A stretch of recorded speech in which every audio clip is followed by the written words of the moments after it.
රෝස පැහැ වසන්තය හෙවත් රොබරෝසියා සමය.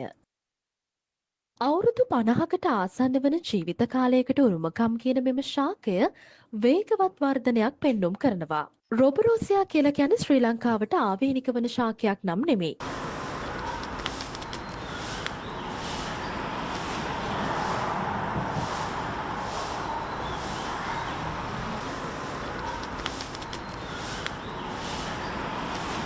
මෙහි නිජබිම ලෙස බ්‍රසීලය, කොලොම්බියාව, කොස්ටරිකාව, එල් සැල්වදෝරය, හොන්ඩුරාස් රාජ්‍ය, මෙක්සිකෝව, නිකරුගුවාව හඳුන්වා දෙන්නට පුළුවන්.